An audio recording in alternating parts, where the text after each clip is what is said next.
Méditation du 10 décembre, soupe trop cuite. Alors que vous devriez avec le temps être des maîtres, vous avez de nouveaux besoins qu'on vous enseigne les premiers principes élémentaires des oracles de Dieu. Vous en êtes venus à avoir besoin de lait et non d'une nourriture solide. Hébreux 5, le verset 12. Des études indiquent que le fait d'éplucher et de hacher les aliments et de les cuire pendant des heures réduit leur effet antioxydant. Ce n'est pas une bonne chose car les antioxydants aident à prévenir les maladies et le vieillissement prématuré. Cette information m'a fait penser au film Fog in August, La brume en août, basé sur le roman de Robert Dohm.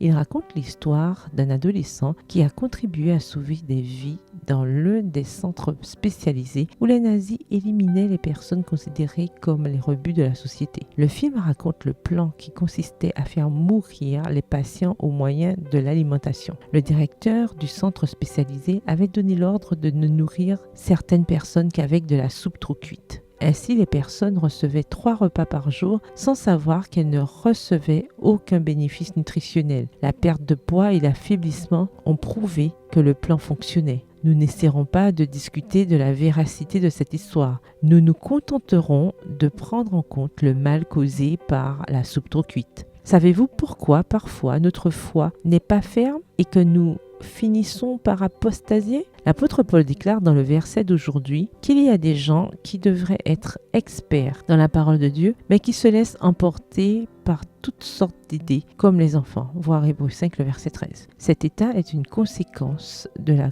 consommation de soupe trop cuite. Nous perdons un temps précieux en futilité et n'approfondissons pas notre connaissance de la parole de Dieu. Nous allons à l'église tous les jours de culte, mais nous tournons en rond sur les mêmes sujets, de sorte que la nourriture spirituelle que nous mangeons manque de valeur nutritive spirituelle. Ainsi, nous voyons des croyants qui sont dans la foi depuis plus de 20 ans suivre de nouvelles doctrines. Dans Hébreux 5, les versets 11 à 14, nous trouvons l'apôtre très préoccupé par cette condition de l'Église. Celui qui ne reçoit pas de soupe fraîche n'est pas prêt à discerner le bien du mal. Il est susceptible d'être trompé par de fausses doctrines. Consommer des soupes spirituelles trop cuites est une bonne méthode de l'ennemi pour faire de notre christianisme une expérience vide qui ne nourrit pas notre vie spirituelle et nous laisse sans recours face à de nombreuses formes de tromperie. PS, heureuse d'avoir une alimentation nourrissante.